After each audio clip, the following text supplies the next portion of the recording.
So, Vanessa, thank you so much. Such an honor having you here. Thank you so much for having me, Gaurav. How have you been today, and how's this new year shaping up for you? I'm very excited to be here, and the new year is shaping up very well. We are all healthy, Hmm, all raring to go. And after having had, of course, for many of us, like a pretty challenging year in many respects, definitely was ready for the new page to turn. And there always comes so much optimism in the beginning of the year, and I'm getting a lot of that energy, and I hope you are too. absolutely. Thank you so much. Vanessa, when I first got your profile, an investor, an executive, a consultant, an entrepreneur. So I had an image of a lady wearing black color suit, very sharp in her conversations, very clear, very assertive, very bold. And I was literally trembling in my trousers. And I was thinking, would I be able to hold the space for her? And I remember my first conversation. And that's where I met an extremely humble, an extremely approachable, kind hearted, bubbly girl. And I've always been fascinated by the traits that people bring in from two extremes. And I personally feel that the way we are brought up in our lives had a huge impact on the way we show up in the world. So, would love to hear from you. If you may share the world that you were brought up in and the impact of your parents that you still continue to carry with you that makes you who you are. The combination of that black suit lady leading teams and being an entrepreneur, an investor, and a consultant, and on the other side, that this chilled out lady who is kind hearted and quite approachable. It's so funny that you say that. I don't know why that's the impression that a lot of people have when they meet me. And so I actually have a nickname called the Velvet Hammer. We can approach that another day. But my background is based on my upbringing with my immigrant parents. So I come from parents who came over from Hong Kong to New York City in the early 70s. And my parents were both teachers in Hong Kong, but when they came over, they decided to give up everything that they had to start over, really primarily to give themselves and also their future children just like a better chance at life, just in terms of opportunities. And typical immigrant story when my brother and I were born, so I'm the older of two, and we were in New York City. My parents were just trying to think of what is it that they should do. My father at this time had been a journalist, and he decided that he wanted to do more for his community. He was also a community organizer and had been doing quite a lot with nonprofits as well in the Chinatown area, New York City, and decided to go back to law school. And my mother at this time just thought, well, she was working in a company, and she had been at the top of her class in back in Hong Kong. And when she came here, she was like, you know what, I can do more. And she was actually also her former boss at the time said, you could do a lot more, and was encouraged to start her own business. So that was what my upbringing was. So my brother and I would both be in school for regular school, and also after every day after regular school, all throughout primary school, we would go to Chinese school. And I remember my brother and I thinking, like, why can't we be like the other kids, like who have free time afterwards? It was because my parents had to figure out a way so that they could keep working and doing the work that they were doing while we went to school. And my weekends were spent helping out in the family business that my mother started, which was a Mhm. retail establishment where we sold in the beginning sunglasses and watches. We used to wheel like these shopping carts of watches and sunglasses onto the subway to go to Queens to a flea market to sell on the weekends. And I remember that's where I learned mental math. That's where I learned how to approach people and to say, can I help you? And they were lifelong skills. But I remember my brother and I thinking, like, wow, this is a really hard life. And I personally just never wanted to have anything to do with entrepreneurship because I just thought that it was so hard.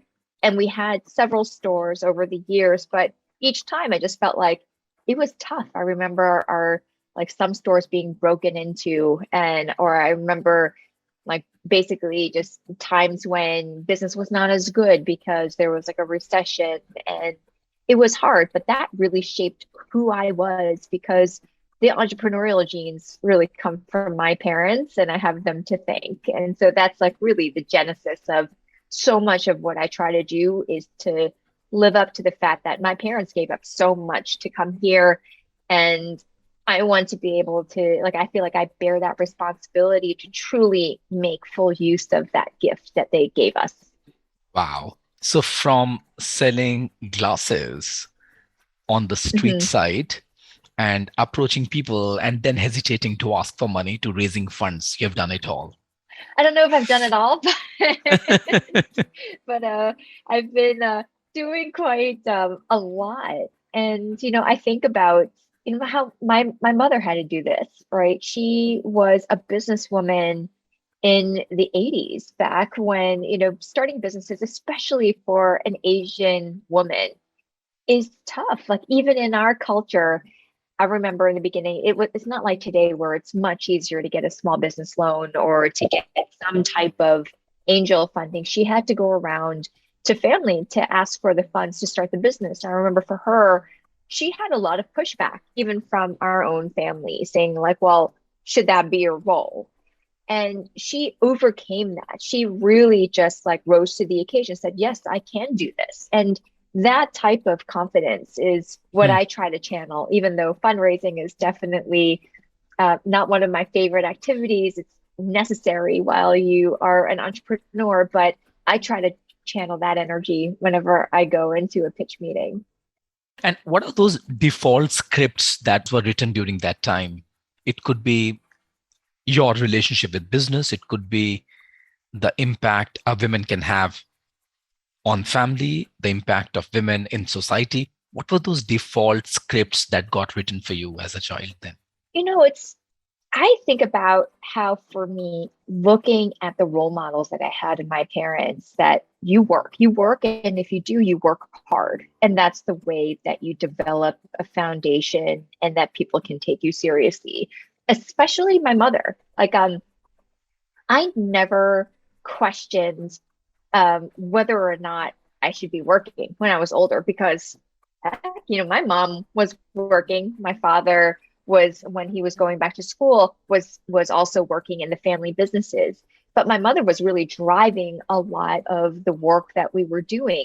And seeing that, I think that just became ingrained in me that the expectation is that I'll definitely be contributing in some way by coming up with something of my own, and coming up and doing something that's purposeful outside of like the additional, obviously like heavy responsibilities of raising a family, which are also so great. And that type of expectation I never took for granted. So I always thought, oh, they always instilled in both my brother and me the importance of education, the importance of using that so that you can have the tools so that you can build things.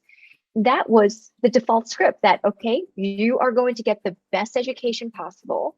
And with that, you're going to figure out what it is that you're going to do alongside, of course, like if you are lucky enough to find the right person to settle down with, have a family. So the notion of working and also living was ingrained very, very deeply in me. Makes so much sense. And, I'm a firm believer the context that you're born in uh, has a huge impact on the way we show up as an individual. Yes. But at the same time, I'm also a firm believer that with all the pluses and all the positive things that you continue to carry with yourself from your childhood, there are some of the things that you wish you would not have to face. Is there anything that you still carry from your past and you wish that would not have been there with you? That at times uh, comes in your way? I'm not the type of person to live with regrets. I feel like every moment of defeat, or like you know that you haven't tried your best, or some type of moment of failure actually brings an important lesson that you can learn from. And that's like something that I always think about. So, you know, even though growing up, like, and we were really trying hard to make ends meet, it was really tough. And I saw the strain that it placed on my parents. I mean, there were times when but even their relationship was certainly tested. you know, I feel like that was also a learning that not everything in life is easy. And you have to really learn how to weather those storms. And how do you do that as the family unit?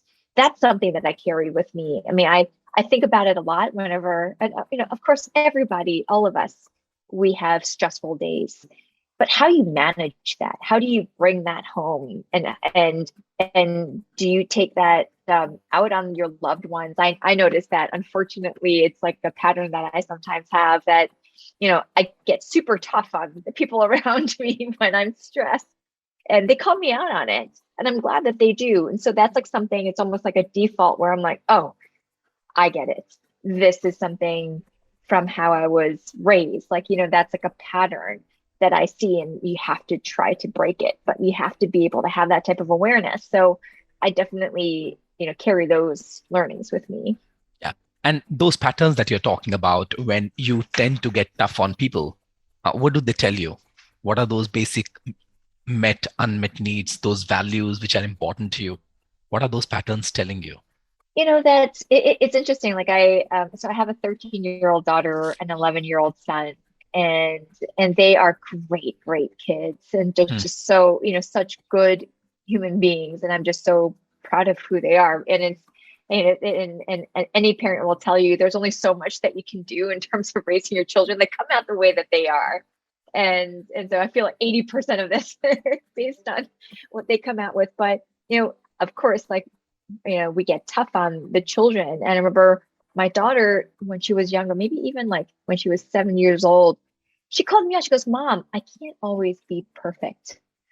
And I remember that jolted me, because when I was growing up, sometimes I placed that pressure on myself. I don't think my parents ever, overtly placed that pressure on me, but it was certainly an expectation I had of myself, like being a perfectionist and wanting to achieve and everything. And like, I want everybody to be able to reach up to that level. So, I always think about, what is this for? What is the learning? And is this healthy? And how do you manage that? So Hmm. that's something I'm very aware of, Yeah. especially in my role as a parent. And when you ask this question, perfection for the sake of what?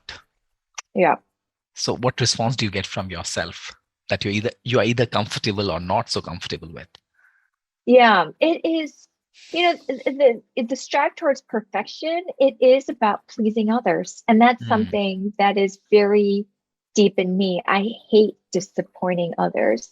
Hmm. And it's, conflict avoidance. It's almost like a something that I've I've I definitely noticed within myself. And it actually made me, when I was in law school, spend a lot of time in the whole Hmm. conflict resolution arena. So I just wanted to know, like, how do you manage conflict? How do you confront it on its head, not only on a large scale level, but also on an interpersonal level?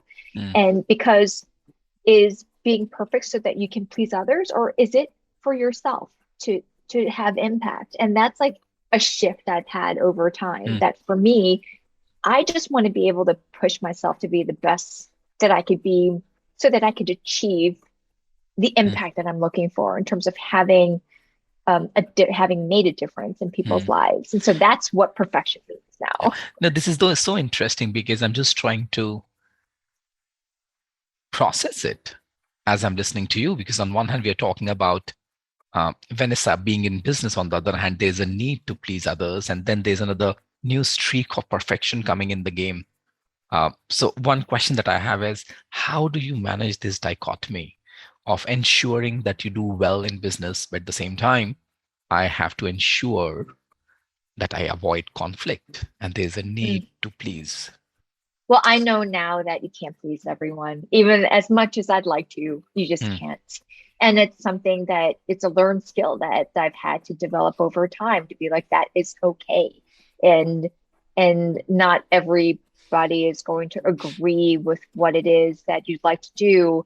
mm, And that is okay. And because the greater impact that I'm striving for doesn't necessarily mean that everybody needs to be on board.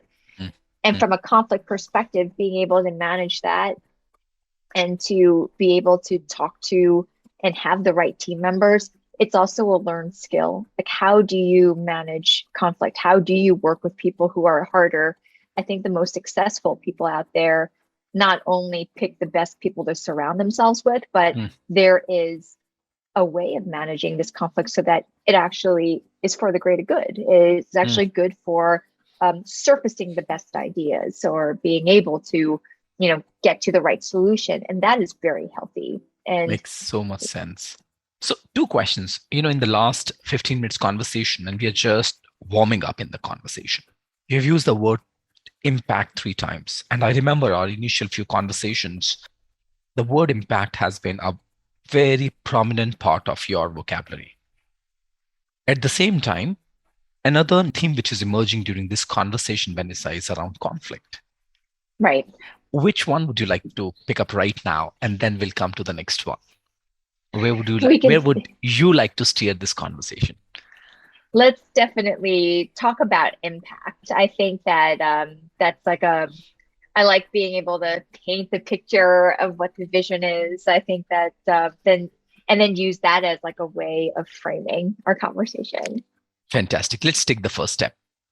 Before I even talk about impact, help me understand, how do you look at business? Because all the listeners who are listening to this conversation, I'm sure they have their own version of looking at business. What's your definition of business? So for me, business is about solving problems, Hmm. and it's about identifying out there what are the needs of customers, whether or not they are consumers or enterprise customers, and to figure out what is necessary for them to be able to achieve, whatever outcome that they're looking for.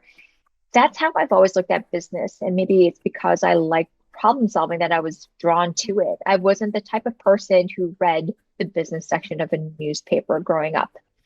I only became interested in business when I realized it could be the tool to solve basically some of the most pressing challenges that are facing us, not only in our society, but just like in day-to-day living. And so I remember it was around the time after having studied the sciences for a long time, and I decided that I did not, unfortunately, have the passion that my professors had, like enough so that I could pursue a PhD in the sciences. I decided to start thinking about, well, where is it should I go? And I was always thinking a lot about the problems that are, for instance, facing economies. Like, why is it that if you look at the Hmm. different economies, why is it that some countries are just impoverished while others are much Hmm. wealthier? And what is it that you can do to bridge the divide? Hmm. And I realized that actually economic development could be, the solution for a lot of these types of disparities.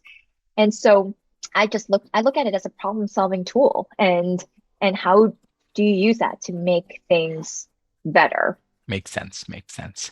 Now let's create a bridge between business and where you are talking about, it's all about identifying the challenges that your consumer, your customers might be facing, and then making an attempt to solve that.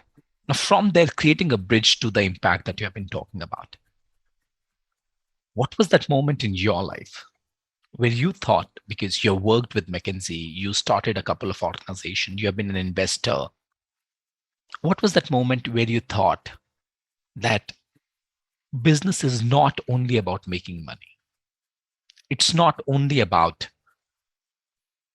being on the being on the right or being on a high of calling yourself an entrepreneur or an investor and moving towards creating an impact. I actually think when I first entered business that I felt that way. So around the time I decided to go into business and to go into management consulting as the first step, like being somebody who had nothing, who had had done no studies in economics or anything around business administration. I was at the time doing research on the International War Crimes Tribunal for the former Yugoslavia. So very idealistic, thinking about the atrocities that had happened in the former Yugoslavia that were now being prosecuted in The Hague. And this was towards the end of my time, and I realized, well, okay, I thought law would be the vehicle where I wanted to have impact, but instead I found myself quite dissatisfied with the fact that the original problems to begin with, were not being addressed like through these trials. It's more like you're prosecuting things that happened, but what were the underlying factors that made this situation happen in the first place? And I started talking to somebody who was, his name is Buford Alexander. He was a partner in the McKinsey office in Amsterdam. And he started telling me about the work that they do and introduced me to a few partners in the office. And I remember meeting this one partner who was on his way to being the head of the Global Fund for AIDS, tuberculosis, and malaria. Another partner who had just come back from a stint of being the Minister of the Environment. And yet another partner who was spending some of his time on the International Olympic Committee. And I just thought, is this business? I didn't think that this was business. But it was, because they were applying their skill set to be able to,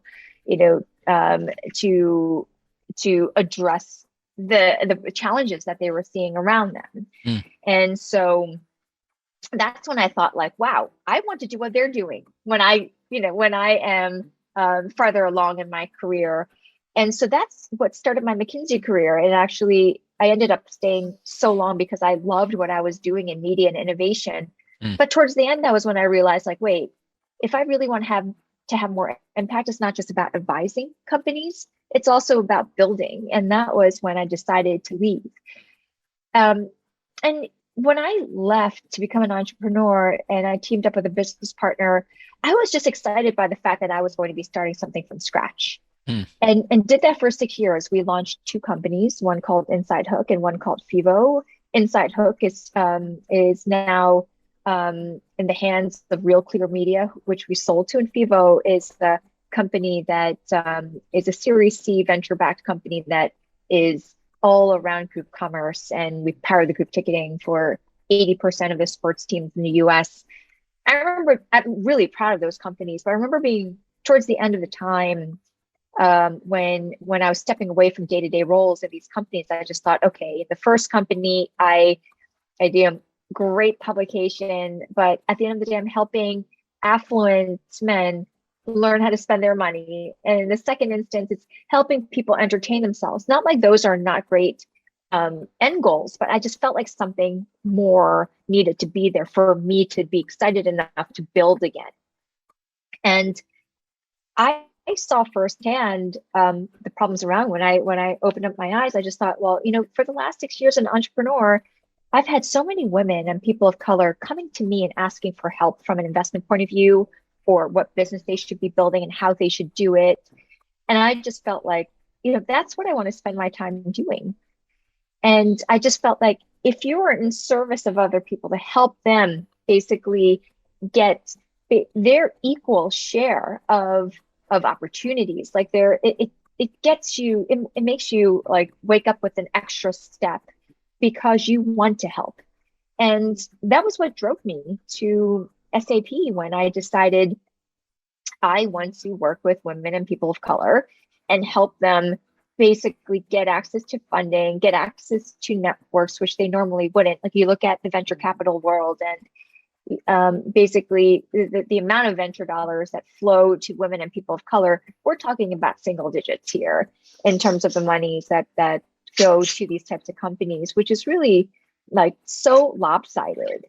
And it's certainly not a pipeline problem. It's more of an access problem. And so, for the 3.5 years I was at SAP and cultivating a startup ecosystem where startups would come and work with SAP, it was just so rewarding to think about all the founders we were working with. So I had a portfolio of 87 companies in North America, 80% of which ended up being companies founded by women and people of color. And they are now they're thriving. I'd like to think that we had like an important hand in it. I mean, they've collectively raised north of $900 million and at this point. And so that's something that no matter how tough things got, I always thought, let's think about the impact that we're having, not just us, not only on the founders and their livelihoods, but also their companies were also making like significant impact in the fields of retail or sustainability or human resources.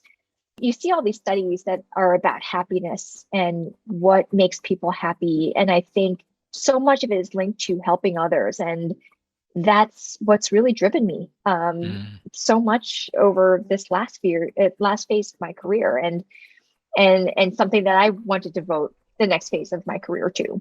Mm.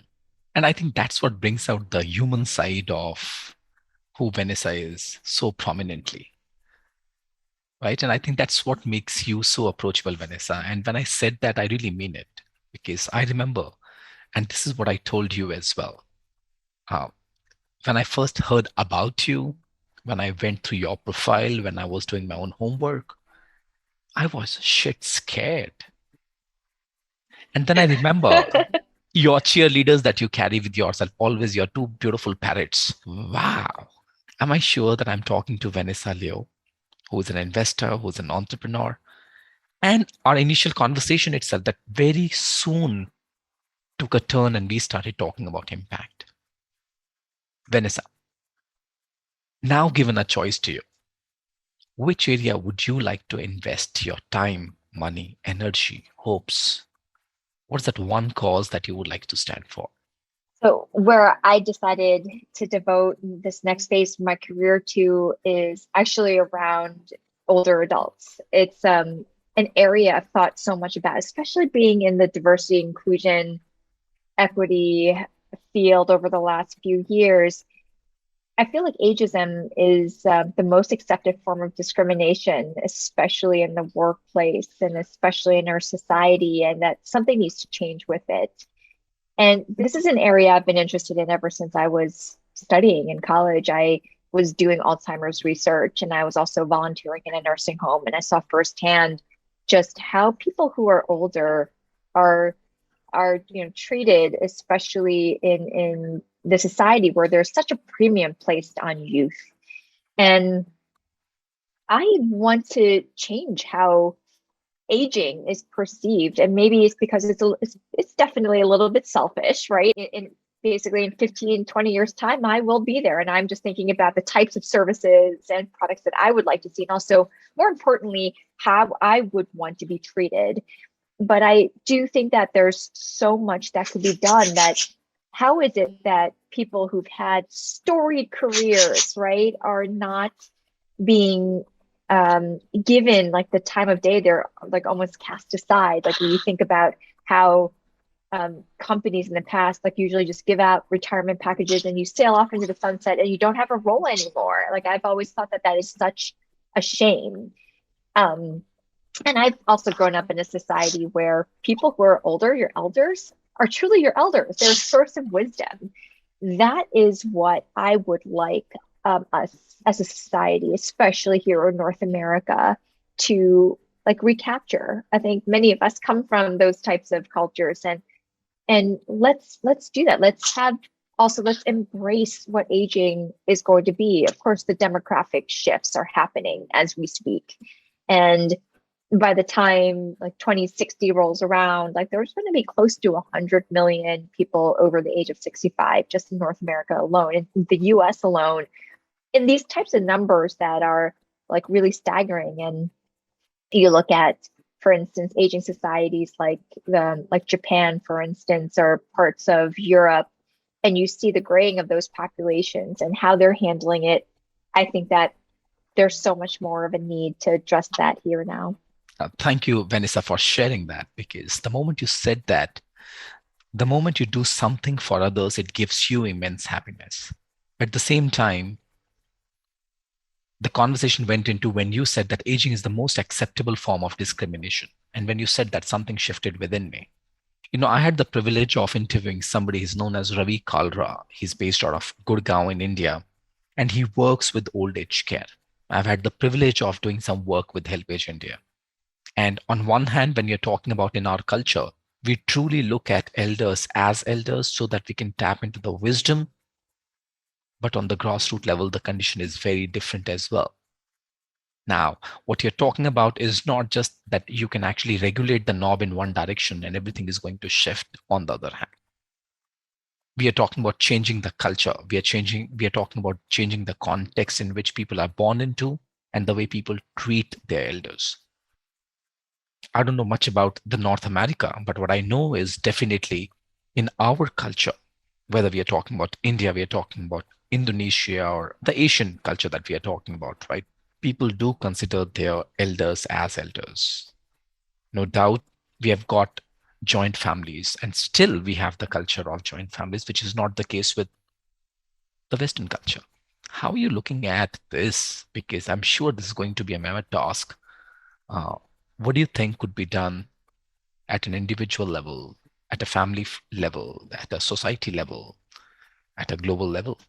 I think there's now increasing awareness that intergenerational communities are just that much, they are just so much more rewarding and richer for all individuals involved. I happen to be a part of an intergenerational community in the alumni community for Harvard, my alma mater, where one of the greatest joys of the work that I do is that I get to meet and work with alumni from Mm, all different classes, in terms of the college classes or from the graduate schools. Like there are some of the alumni that I work with who were graduates 50, 60 years ago wow. of of the university, and thinking about what's top of mind for them is something like is a gift to me every day because I feel like I'm learning from them every single day. Mm, Also, at the same time, I get to work with current students and recent alumni, and that's an equal gift as well, just in terms of their optimism and their skills and how they want to apply their skills to make things better, especially when we're talking about the climate crisis, for instance. mm, I think that if you look at what are the challenges of today, you need to have that type of lens. And people are realizing like we need to have that type of not only a diverse lens, but also like truly like bring everyone around to contribute. And mm, so that's already starting. And I'm seeing some businesses like being really successful at matching people of different generations to one another. So there's this one company called Papa here in the US. What they do is they're providing non-medical companions. So usually people who are, for instance, they could be students, like medical students or nursing students, or just people who have the capacity to help others mm, with older adults who need help in day-to-day transportation needs, or maybe technical help, or just to have someone to talk to. mm, And they're now a unicorn. And what's interesting is that the findings are also backed by payers who are looking at the results where um, the older adults are getting companionship and it decreases your sense of loneliness and isolation. And at the same time, for the people who are papas, not only do they get compensated for it, but for them, it's a very rewarding relationship. mm, These are the types of models that need to be built in. I think in the past, where you know there was like the whole notion of senior living, if we think about that, where you go into a care facility like assisted living or independent living or a nursing home, was only because people needed a level of care that was really great, mm, and they didn't want to be a burden on their family. So I think if you think about the essence of where these industries came from, it came from like a sense of love for your family. You did not want to be a burden. You mm, said, okay, if there's a place for me to be taken care of, I'm going to go there. But now it's almost like the accepted form of, oh, we should put people away. I think that there needs to be more of going back to the drawing board. This is about care. What's the best way of delivering that? mm, And how can you bring it into the home? Yes, not everybody can live in like an intergenerational environment like you and I have are used to growing up, but certainly there's something that can provide the types of communities that we Yeah. all desire. Yeah. This is so interesting because, when we're talking about old, my definition of old when I was a teenager was anyone who's in 20s, right? When I got into my 20s, anyone who's in 30s is old. Yeah. When I got into my 30s, anyone who's in his 40s is considered old. And when I'm Right. just starting my 40s, anyone who's in 50s is considered old. But interestingly, if I look at my own self, nothing much has shifted. The way I used to look at life is more or less, I look at life in a similar fashion. But at the same time, when I look at others, I create a wall for myself, which is very invisible. And you said it so well that aging is the most acceptable form of discrimination. Consciously, unconsciously, knowingly, unknowingly, I've created a wall. That's one part of it that I would like to dwell into. The second part that you're talking about, creating a model that could allow people to come into not only cultural, but intergenerational, people can come together and learn from the wisdom. I've always thought, and to your point, right? When I was in my teens too, I thought people in their 30s like, wow, that is just so old. Or and I remember when I was in college, just thinking about people coming back to campus for their 25th reunions, right? They're in their late 40s. I'm like, oh my gosh, like they're towards the end of their lives, which could be so, farther from the truth. But it's true. Like my psyche has not really changed all that much since I was maybe like 25 is like probably when it settled. And I think about how the notion of time and how the days are long but the years are short, and how I've always been more about reflecting on the moments in my life, like how am I going to spend the next decade, how am I going to spend like the next 30 years. And I feel like it's such a waste to think about like how, okay, in the first 18 years of your life or 20 years of your life, it's about education. And usually what happens is that the next 20 is about laying a foundation from a career perspective. And the next 20 after that is about like, kind of being able to nurture all of the foundations that you've built uh, to create wealth or whatever it is. And then the last phase, it's like, oh, you go and you go away and you travel and you play golf and then you're not contributing anymore. It's like, Yeah. is that the end state? Is that the end goal? Hmm. No. No. Like if you're a lifelong learner, you want to keep learning. Yeah. You want to keep learning. And I want to be thinking about what's next. And I spend a lot of time with people who are, people in their 60s and 70s. And the types of people I get to spend with, I'm lucky, like with the Harvard community, they're always thinking about what's next. We talk about the climate crisis. How can we battle that? We're talking also about Web3 and what are the opportunities around that? Or we're also talking about how do we like address the discord that's now plaguing our society where we can't even have civil conversations with one another. How do we do that? That type of curiosity and desire to change and to learn does not go away. So I feel that if you can unlock a way for people to continue finding their purpose later on in their lives, think about how much better our society would be if we are able to do that. So that's why I feel like this is a very important calling I'd like to dedicate my time to. Isn't that so beautiful? It doesn't really matter if you're a graduate from any of the Indian universities or you're a graduate from a Harvard. Doesn't really matter if you're an illiterate or you are a graduate and an entrepreneur sitting in the Silicon Valley, right? Interestingly, every time when I speak to people, people talk about this very basic. How would that be in case we can live our life from a space of purpose? This is so beautiful. Right. Now, let me just dovetail what you spoke about initially on the conflict management and what we are talking about right now, finding your purpose. At the same time, one of the callings that you are taking the stand for is doing something for aging.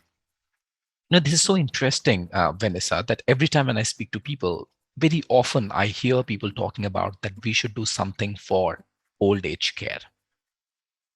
But when I look at their own respective lives, I find that they are dealing with some or the other conflict with their own parents. And that's what I would like to dovetail these two concepts that you're talking about. On one hand, we've got conflict management. You're doing some study on that.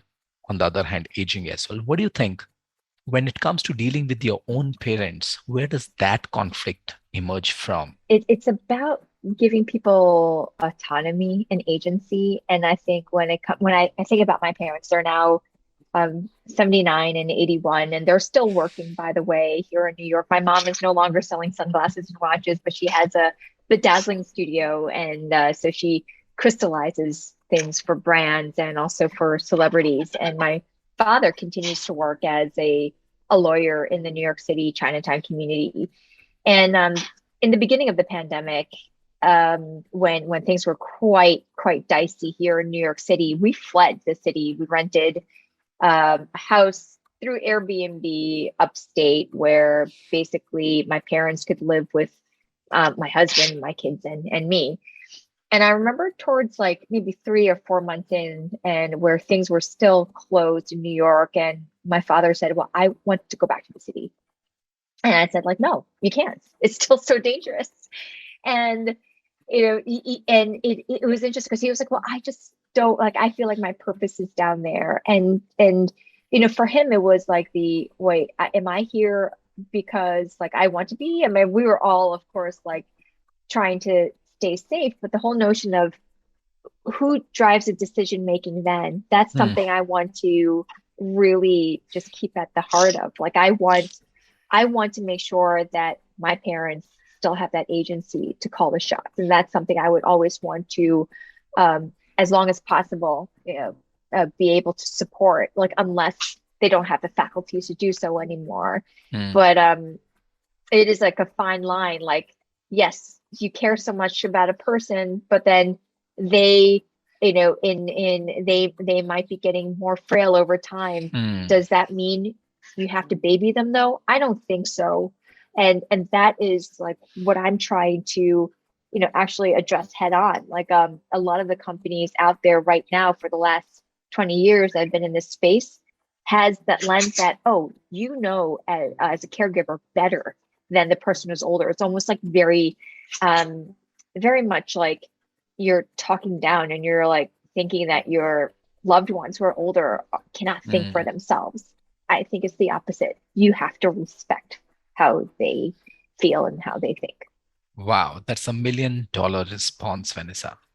It's definitely a pause moment for me because, in my mind, the closest I could think of is about a need for control and the identities that both these generations are operating from. According to them, you are a child and you'll always remain the child.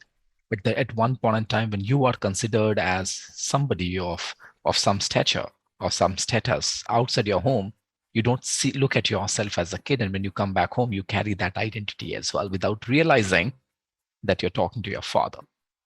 And the father also does not realize that now the son has grown up, and that's where the conflict gets into the space, right? Without realizing. Only if we are able to look at each other from a different lens, with respect, with love, with care, with compassion, and without forgetting that the father will always remain the father, mother will always remain the mother, could be a possibility that one of their faculties might not be working.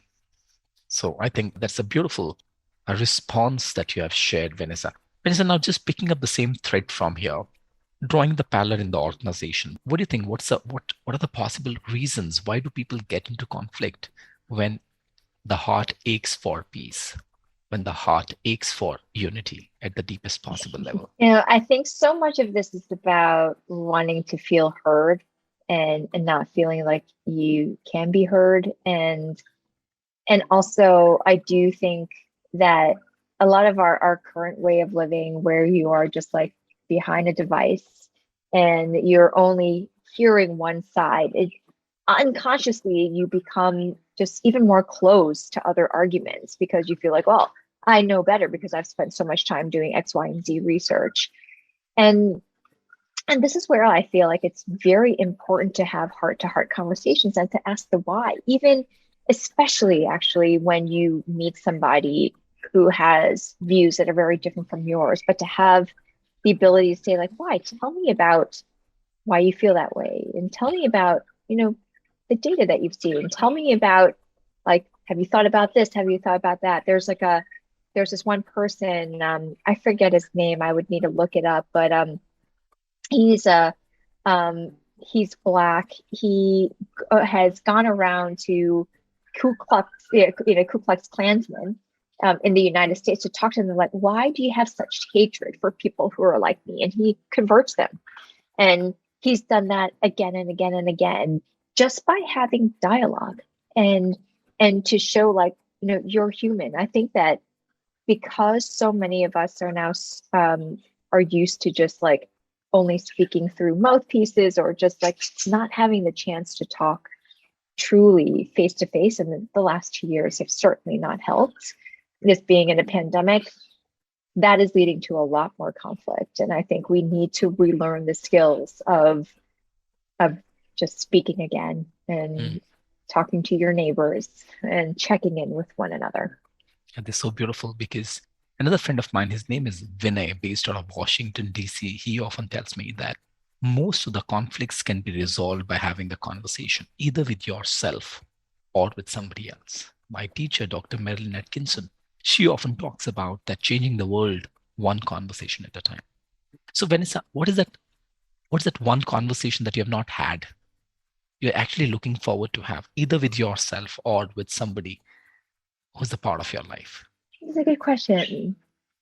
I think for me, it's more about like I'm always just thinking and trying to have the conversation with others. Like, what is it that you want to be known for? If you had to say, like this made me lead a very good life. That's the type of conversation I want to have with people, because then if you go towards that core and that essence, you can connect with people on a much deeper level. So you said, what do you like to be known for? Yeah. What do you want to be known for? So Vanessa, I remember our last conversation where you left me with this question, which was a statement for you that, Gaurav, I have not yet proven myself. So on one hand, there's a question for you that, what is that? What is that you have not proven to yourself? That's one.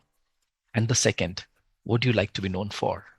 Yeah, just in terms of like how to, if things, if I had to go back to me,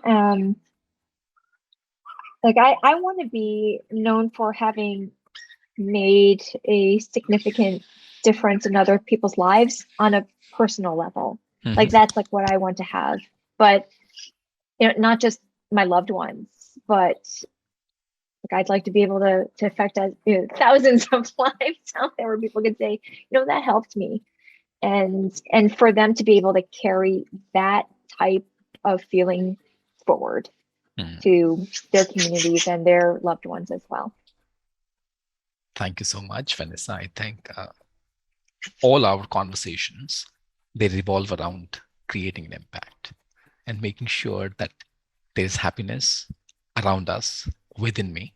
And as you mentioned, every time when you do something for others, it gives you with a lot of happiness. So thank you so much for your time. It was an immense pleasure having you here, listening to a sharp lady with a bubbly voice and the childlike energies, which is always spreading happiness. Thank you. Thank you so much for having me, Gaurav. This is such a thought-provoking conversation.